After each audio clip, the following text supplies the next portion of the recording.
안녕하십니까. 7월 25일 화요일 오전 11시를 막 넘겼습니다. 시청자 여러분들께서는 어제 오후에 민주당의 박범계 의원을 비롯한 의원들이 쌍방울 대북 송금 사건, 이화영 경기 평화부지사가 관련되어 있는 그 사건에 대해서 수원지검에 몰려가 가지고 검찰이 사건을 조작하고 있다, 조작을 멈춰라 하는 기자회견을 하고 검사장 면담을 요청했으나 거부당하자 수원검찰청 현관 바닥에 주저앉아 가지고 상당 시간 농성을 하고 계속해서 검사장 만나는 것을 압박했다고 하는 기사와 장면을 보셨을 것입니다.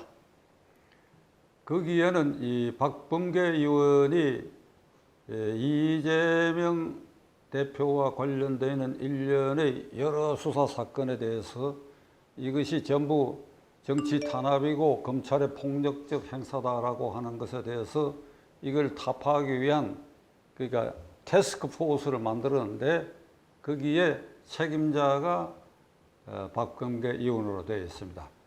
그는 문재인 정권 마지막 법무부 장관이기도 합니다. 어제 그 박범계 의원 등의 그런 행동은 참, 제가 법조인의 한 사람이니까 가능하면 뭐 무슨 죄에 걸린다 이런 소리를 안 하려고 하는 것이 저 평생 어떤 원칙처럼 되어 있는데 안 할 수가 없어요. 어제 그 사람들의 그 행동은 검찰을 협박한 것입니다. 그냥 협박한 것이 아니라 다중의 힘을 빌려가지고 국회의원과 당원들이 몰려가고 수사하고 있는 그 검찰청 청사 안 현관 바닥에서 검사장 나와라, 조작하지 마라, 이화영에 대해서 협박하고 있지 않느냐, 이렇게 검찰을 찔러대는 이 행위는 집단으로 직무를 집행하는 공무원에 대해서 폭행 협박하는 행위로 집단으로 한 것이니까 특수공무집행방해죄에 해당되는 것입니다. 이걸 아는지, 그리고 통탄스러운 것은 박범계 의원, 당신 말이야 그래도 일국의 국무위원 법무부 장관을 한 사람이야.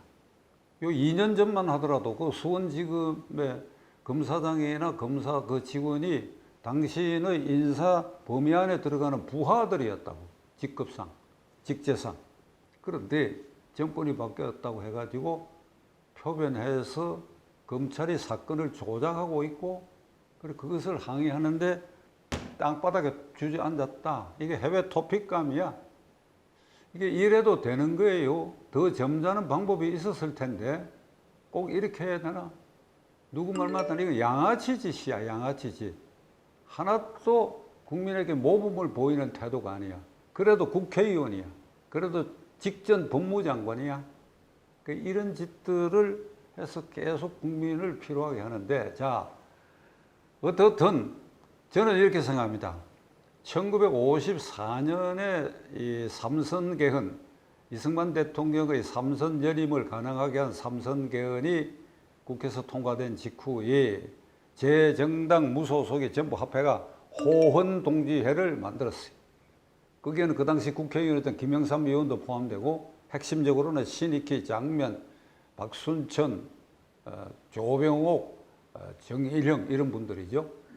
그리고 야당을 만드는 겁니다. 그 야당이 4.19 후에 8개월 동안 내각제 아래서 집권을 했고, 그 뒤에 박정희 정권의 군사정변을 거쳐 이어오는 동안에 그 야당의 명맥은 계속해서 이어온 것입니다. 그 이어온 야당이 언제 정권을 잡았느냐? 92년 선거인데 거기 김영삼 대통령이 당선됐지만은 그 직전 3당 통합으로 야당의 본류가 이게 좀 분해가 되어 버렸어요. 근데 그 나머지 이 잔류 흐름이 김대중 당수에 의해서 이어져 왔다, 이렇게 본다면 어떤 명목상, 법통상 지금의 이 민주당이 70년 된 한국 야당이라고 일단 이렇게 볼 수가 있는 겁니다. 자, 그렇게 보고 이 70년 야당 역사에 저는 단언해서 말씀드립니다. 이재명 대표가 작년 6월 1일 보궐선거에 국회의원이 되고 8월에 당대표가 된 이후 이재명 대표가 지도했던 이 민주당, 요게 이재명 대표 시대가 언제 끝날지 잘 모르겠습니다만은 빨리 끝나야 되겠지요, 빨리. 자간, 그 끝나는 시점, 그러니까 이재명 대표 시대, 요 시대는 한국 야당사의 가장 치욕적인 시기다. 이렇게 기록될 수밖에 없다. 물론 이 단계에서 이재명 대표가 하늘이 놀라고 땅도 놀랄 정도의 표변을 해갖고 뭐 자기의 과오를 전부 반성하고 뭐 어쩌고 이런 일이 생긴다 그러면 그런 평가가 안 나오겠지만 그러지 않을 것 같으니까 자관 이재명 대표는 어떤 형태로든지 불명예스럽게 물러설 것이고 그 기간은 한국 야당사에 아주 지워버리고 싶은 치욕의 기간이 될 것이다. 이재명 대표는 완전히 168명, 본인을 빼고 168명 국회의원들을 완전히 장악했죠. 오늘 아침 뉴스도 보면 그 혁신위원회에서 공천을 이재명 대표가 행사할 수 있도록 내년 국회의원 공천 제도를 바꾸겠다. 그러니까 비이재명계, 그걸 왜 비명계라고 그러는 것 같은데 비명계에 이게 들썩거린다는 이런 설도 있어. 이게 당을 새로 만들어야 되느냐. 잠깐 현재로서는 당대표가 168명 국회의원을 완전히 장악했다. 공천권을 무기로 하고 해서 뭘 하느냐. 낮이고 밤이고 본인의 사법처리 방탄에 이 168명을 둘러리 방호벽으로 이용하고 있다. 그중에는 이상민 의원, 조홍천 의원처럼 쓴소리하는 의원도 있지만 전체 분위기로 봐갖고는 168명을 완전히 방탄벽에 이용하고 있다. 그러니까 이 당이 건전할 수가 없지요. 대통령이 우크라이나를 방문했다. 그것도 시비를 걸어요. 물난리 났는데 우크라이나에 왜 유람 가듯이 갔느냐 이런 소리를 지르고 이 모든 게 방탄에 맞춰가지고 공직선거법 위반으로 기소될 때는 검찰이 소설을 쓴다고 그러고 대장동 게이트 기소가 되니까 신작 소설이라고 그러고 이번에 이화영아 부지사가 검찰에서 전 진술을 번복하니까 검찰이 정치한다 그래가지고 측근 국회의원을 총동원해가 그 가족들을 포위해서 위협하는 것이지. 위협, 떼거리로 당이 당신을 구제할 것이다. 그러니까 감옥에서 편지를 써냈어. 그 편지 내용이 뭔가 하면 완전히 부인하는 것도 아니에요. 이재명 대표는 모르고 있었다. 김성태 쌍방울 회장 팀이 300만 불 방북비용으로 300만 불 보낸 걸 모르고 있었다. 내가 다만 김성태 회장에게 이재명 경기지사 당시니까 경기지사 방북에 신경을 써달라라고 얘기한 일이 있다. 그게 그 말이지. 그러니까 그 정도로 말을 순화시키기 위해서 떼그로 달려들어가고 이거 위협했다고 봐야지요. 그러니까 이재명 대표 입장에서 보면 잠자는 시간에도 내가 어떻게 방탄에서 빠져나가기만 생각할 거예요. 그러니까 이재명 대표 시절이 가장 치욕적인 시대가 될 것이라고 여러분들에게 말씀드리는 이유는 이 시대는 국사가 없는 시대다. 국가의 일을 제대로 보는 시대가 아니다 이거야. 윤석열 정권 검찰 헐떡기에 모든 재료를 거기에 퍼붓는다. 후쿠시마 사태도 거기에 맞춰가 퍼붓고 모든 걸 거기에 퍼붓는다. 거기에 시청자 여러분이 대체로 충분히 이해하고 계시리라고 생각합니다만은 이게 한국 정치의 이 고질적인 이게 병폐라 그럴까 단점 중에 하나는 그건 전두환 시대부터도 마찬가지예요. 그 박정희 대통령 시대도 남북 7.4 공동성명하고 어떻든 우리가 분단이 되어 있으니까 북한하고 관계를 어떻게 조절하고 어떻게 이어가느냐 거기에 정치 지도자들이 어떻게 생색을 내서 국민들에게 대북 관계에 있어서 나의 지지를 이끌 수 있도록 하느냐 여기 모두 골몰해 있어요. 그러니까 전두환 대통령도 정상회담을 바랐다는 거 아닙니까? 여러분 정상회담을 그런데 그때 분석가들 얘기가 북한 정부에도 능통한 사람이 이런 얘기를 했다는 겁니다. 김일성이가 전두환이 절대 안 만난다고 그랬는데 이유가 겁이 난다는 겁니다. 전두환이를 만나면 김일성이가 말렸을까 싶어서 그 김일성이가 겁이 났다는 거예요. 그 이쪽에서는 전두환 대통령이 만나면 뭐든지 하던 대로 했을 가능성이 있다. 특히 경제적으로 뭘 내놓으라 그러면 다 내놨을 것이다. 왜? 전두환 대통령은 권력 기반이 취약했기 때문에 김일성하고 나란히 사진 찍고 웃고 있는 이 장면만 보이면 인기가 올라가니까, 그러니까 위험한 기간을 우리는 전두환 시대에 남겼다. 이게 전두환 김일성 정상회담이 돼도 전두환 대통령이 무슨 짓을 할지도 몰랐을 것이다. 아주 위험한 순간이 있었고 또 김일성이도 그런 전두환을 이용해갖고 무슨 짓을 했을지도 모른다. 근데 그건 다행히 그냥 넘어갔어요. 김영삼 대통령은 94년에 카터 전 대통령이 평양을 방문해가지고 남북 정상회담 주선을 해서 8월 초에 남북 정상회담 하기로 약속이 됐습니다. 그런데 그걸 앞두고 갑자기 김일성이가 별세해버렸어요. 좀 민망한 얘기인데 그 뒤에 들리는 김영삼 대통령을 가까이 모셨던 측근들 얘기에 의하면 김 대통령이 굉장히 섭섭해했다는 겁니다. 평양이 됐건 판문점이 됐건 서울이 됐건 김영삼, 김일성이가 이렇게 손들고 한번 이런 사진을 역사에 남기는 거, 그 대통령 된 사람들 한 번씩 욕심낼 만하지요. 그 기회가 사라졌다. 그러니까 앞에 말씀드린 것처럼 모든 지도자들 또는 지도자를 꿈꾸는 사람이 북한 지도자와의 그런 면담, 조우, 회담을 원하는 겁니다. 그게 남북 정상회담이 실패로 끝나고 난 다음에 김대중 대통령 때는 대북 송금 사건을 일으키면서 결국 평양에 갔었지 않습니까? 김정일하고 이렇게 만세 부르는 사진 찍고, 그래야 그해 노벨 평화상 탔지 않습니까?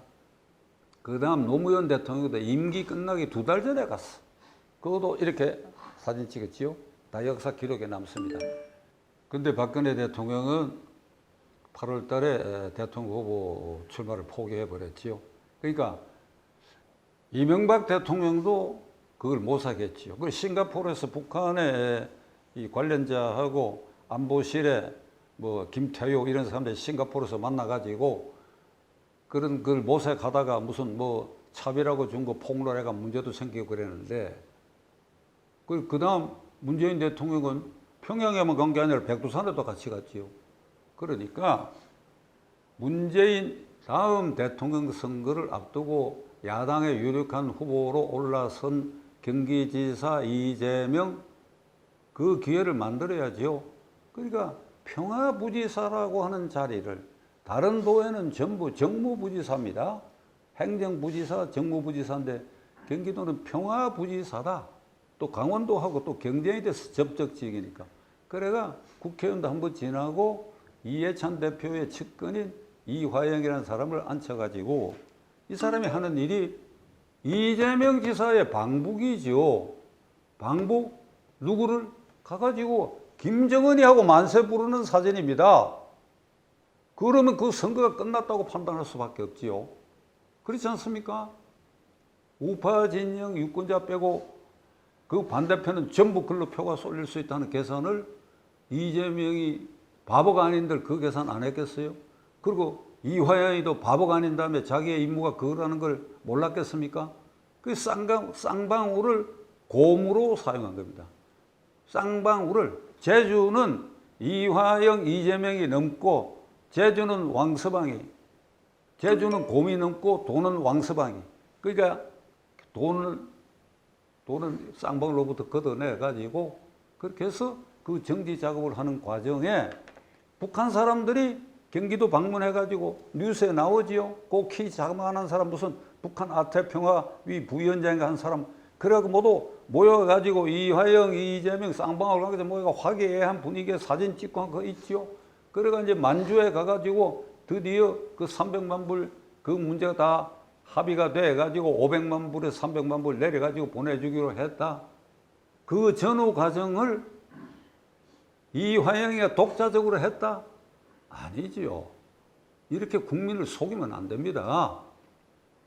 그러니까 우리가 남북관계, 남북정상회담, 남북지도자 회담, 사진 찍고 만나고 하는 것이 남한 쪽에서 정치 지도자들에게 이것이 얼마만큼 정치적 자산이 있는 것이다라고 하는 것을 검찰은 이해하고 있고 법원도 이해해야 되고 그리고 우리도 이걸 충분히 인식을 해야 됩니다. 이 기반 위에서 세 사람이 공모한 거지요, 공모. 그러니까 그걸 검찰에서 보고했다, 사전사후에. 안 할 수 있나요? 아마 궁금해서 이재명 쪽에서 계속 물어봤을 때 어찌되거나 빨리 해라. 그러니까 사전사후에 보고했다 하는 검찰 진술이 있고 그 김성태가 이화영의 그런 말 듣고 또 만주에서는 김성태하고 이재명 지사가 이화영이가 바꿔주는 이 휴대폰으로 통화까지 한 일이 있고 그러니까 공모 공동정범이라고 하는 형법 개념은 공범이라는 개념은 요 셋이 앉아가 이렇게 하자 300만 불 보내자 네가 보내고 그렇게 해서 내가 덕을 좀 보자 이렇게 합의하는 것 그것도 공모지만은 이재명 이화영이가 합의하고 그거를 이화영이와 김성태가 합의하고 그래서 김성태가 애둘러 이재명하고 합의하고 이게 공모예요. 검찰에 한번 진술했다. 법정에서 한번 진술했다. 그 뒤에 그걸 뒤집었다. 뒤집은 것이 증거되는 거 아닙니다. 그러면 여러분들도 이해하실 것입니다. 어느 때 진술이 일관성 있고 믿을 수 있느냐. 그건 법원의 판단에 따르는 것인데 이 경우에 이화영 평화부지사가 검찰이나 법정에서 이것은 이재명 지사가 하고 다 사전사고에 보고가 되었다. 그 뒤에 보고한 일은 없고 김성태 회장에게만 신경 써달라고 말했다. 말을 바꿨다 하더라도 어느 쪽이 신빙성이 있느냐 하는 것은 그건 그때 진술하고 증언한 분위기와 일관성을 봐가지고 어느 것이 믿음직하다. 그건 법원의 판단에 맡기는데 이 남북회담에 관한 근원적인 이 이해를 바탕으로 한다면 그 이화영이가 이 공모했다고 진술하는 거 그건 믿을 수밖에 없지요. 그게 정답이니까 하늘과 땅이 다 내려보고 있는 가운데 얘기한 거 아닙니까? 제가 어제는 한동훈 법무부 장관에게 큰 기대가 있고 지금 잘하고 계시다. 그러나 약간의 우려가 있다. 이런 얘기를 방송으로 내보냈더니 상당한 호응이 있는 걸 제가 느꼈습니다. 그만큼 이 시국에 있어서 한동훈 법무부 장관의 위치가 엄중하다 하는 것을 제가 새삼 느끼는데 지금 검찰을 이재명 민주당이 그 국회의원을 동원해 집단적으로 폭행, 협박, 위협을 하고 있어요. 이거 명백한 공무집행 방해 행위입니다. 그러니까 이거를 다스려야 합니다. 한동훈 장관 다스려야 합니다. 그리고 이 쌍방울 대북 송금과 관계된 이재명의 혐의 사실은 조속히 영장 청구해야 됩니다. 조속히 영장 청구해야 됩니다. 그래서 그가 민주당 대표직에서 어떤 형식으로 물러서게 하지 않은 한 이 한국 정치는 내년 국회의원 선거 때까지 계속 이런 분위기에서 국회가 국사는 뒷전이고 오로지 이재명 방탄과 관계돼서 그 공방전에 여당도 끌려 들어가고 이렇게 해서 이 국민을 완전히 바보 천치로 만드는 이런 정치 만왕을 한동훈 법무장관의 입장에서 그 직무를 어떻게 행사하고 직권을 어떻게 사용해야 이걸 종지부 찍을 수 있을는지 심사숙고하시기 바랍니다.